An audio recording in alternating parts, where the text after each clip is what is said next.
Hey, what's going on, everybody? This is Travis with Dad Bod Beer Review. I'm joined today with Benji, who brought us an interesting beer. Why don't you go ahead and tell us about it? All right, perfect. So today, guys, bring you a beer from Clown Shoe Brewing. It's actually a tropical blender IPA. Clown Shoe's been around for a minute. It all started when Greg Burnham, founder and CEO of the brand, brewed a small batch of Hoppy Feet Black IPA. Isn't Hoppy Feet like that Penguin movie back in the day? I think so. Feet? I Yeah. think. Okay. Hoppy? Happy? Yeah. Can't tell. Hop. Happy? Easter, I don't know. I don't know, I was going to say something. It's Yeah. all good. Yeah. Anyways, Black IPA with Ipswich L Brewing. I hope I'm saying that right. Also located in Massachusetts. It had quite a different offering. The offering was received around Boston. Prompting Burnham to collaborate with head brewer Dan Lipke to develop and trial additional beers. So two very dudes cool. just kind of come together and was like, He's like, let's do something new. Let's do something new. Not We like traditional, beers, yeah. But let's do something that's not been done before. And it's not every day you hear of a tropical beer anyway. So Yeah, exactly. it's pretty cool. Anyways, guys, move on from there. And they develop and trial additional beers with innovation, taking on throughout the course of their business. as they Right. grow. Trial and error. Right. Yeah. You Okay. gotta do it. Trial and You error. gotta do Seeing it. what they do. Right. Right. And so from there, they had different styles, and one was called Clown Shoe's Josh the Guava King. And Like what? Shoe's Josh the Guava King, double IPA brewed with guava puree. So fanciness, man. Puree. Puree, double. wow. Yeah. It's more than doubled the production from 700 barrels to 1,500. Oh, wow. in its second year. Impressive. Yeah, So, that's I pretty mean, good. That's Second really year? good. Yeah, for any business to go double production like that, Yeah.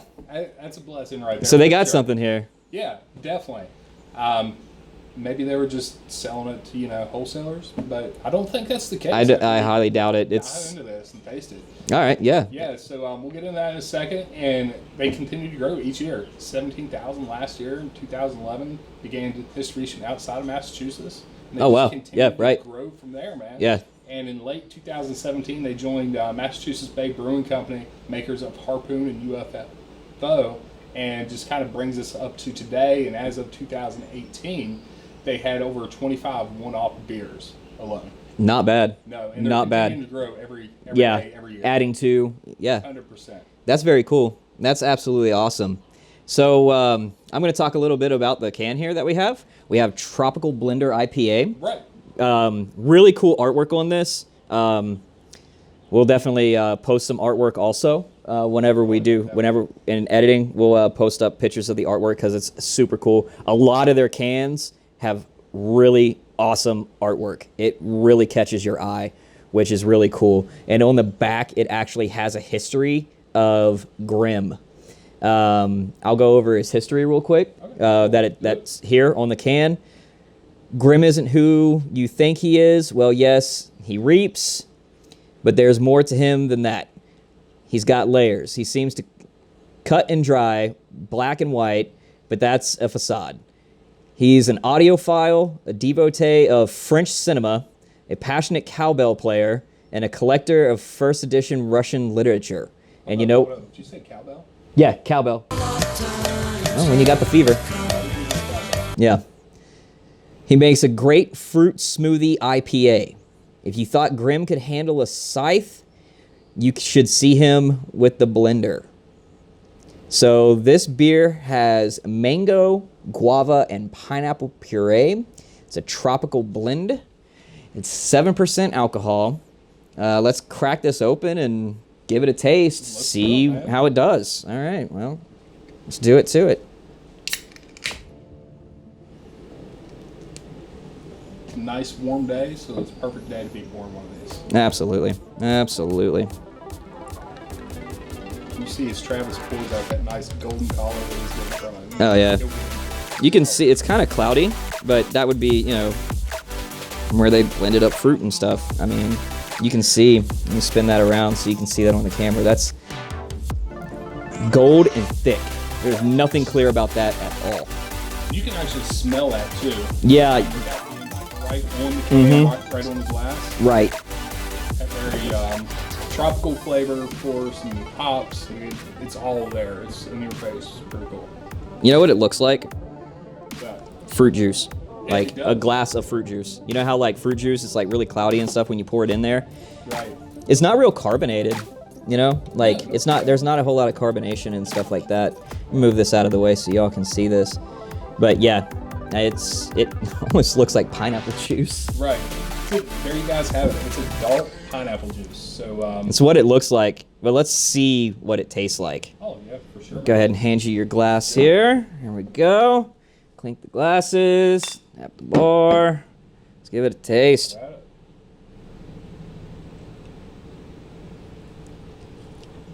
It's not bad. It's really fruity. Yeah. It definitely has, to me, you can have that hop aftertaste.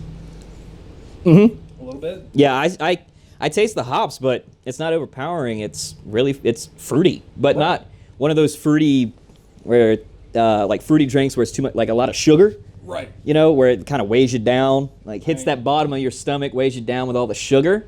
That's not what I get with this. This isn't your aunt's White Claw. This is like a manly fruity drink. Uh-huh. That's basically what Travis is saying. I like this a lot. It's really good. Now, is this something I'd probably drink like a lot of on a hot summer day? Probably not, but I'd throw it into the mix. Oh yeah, for sure. And if you have a party with a lot of friends over and you're just looking for something to appease everybody, why not have a 6-pack of this? Absolutely. Someone's going to love it. Yeah, absolutely. Tell you what this would be great with. Those shrimp skewers we usually do, it has like pineapple with them and everything, is steak. Yeah, That absolutely. would absolutely pair perfectly with that. Yeah, I agree wholeheartedly with that. Absolutely. I mean, it tastes like your standard cut and dry IPA with fruit, tropical fruit blend, and it pairs really, really well. Mm-hmm. It pairs really, really well. And for a non-beer drinker like this guy to be taking multiple drinks and while I'm talking, that says a lot. Let's go ahead and give it a rating on our dad bod scale. Okay, let's do it, man. Let's 1 through 5. What are you looking at giving it? You know, I've tried a few since we started this Mhm, journey, yep. of course, and I've got some that are in my top. It's definitely not there, but I do like the flavor because, again, it's not a typical beer. There's flavor to it, which is huge. Right. I'm going to go with, I want to say a 4 on this. I'm going to agree with you. Yeah, because there's still a few things that lacks to me with it. The hops, like you said, it doesn't overpower it, but I can definitely have that aftertaste. Right. Which is kind of not the best Right. for me. But outside of that, I really like it. I Yeah, have no it's problem with it. it's really good. Highly recommend it if you see it at your store. I mean, this is made in, you said Massachusetts? Yeah, Massachusetts. And we were able to get it down here at our local HEB in Central Texas, right outside of Fort Hood. So, I mean, it's, I assume, nationwide at this Right. point. I mean, That's if it's something we can check out and we can put in yeah, the we'll video we description. will put that in the video description along as well with a link to the website because they actually have bios and stuff for the different beers and you can check out the artwork, things like that, and yeah, it's really cool, really cool. The artwork is what gets me because you have a Grim Reaper with his scythe. He's got the little cowbell right there, which is really because, you know, he plays the cowbell and then he's holding a blender in his right hand, which is really cool how they mix the image and the bio together so that it's 100%. linked, you know? Right. It gives a story behind the beer because a lot of times whenever it comes to different beer, I've noticed Mm-hmm. it's like companies that are old as can be, they just throw a label on it and say, okay, here's us. Right. But this actually tells you what the brand is. Yeah, It gives a breakdown something, of it. I think what it's really cool about it is it draws you in, you know, to it. It's kind of fun, gives you something to discuss with your buddies while you're sitting around drinking these. Like, oh, hey, let's read the bio on this can, you know, and then talk about it. Kind of like with Lone Star, when you crack open the bottle of a Lone Star and you look under your cap, there's like little puzzles and trivia you can sit there and solve. Just something cool that the company does to just, hey, sitting around drinking, let's add something into the mix. 100%. Something different that other people don't do. Instead of just being, hey, here's a label, drink it. You know, they add that little bit, and that shows to me as a company their devotion to their product. Right. It really does that they're willing to sit down, invest in the artwork and the story for it. Mm-hmm. That's cool and it's unique.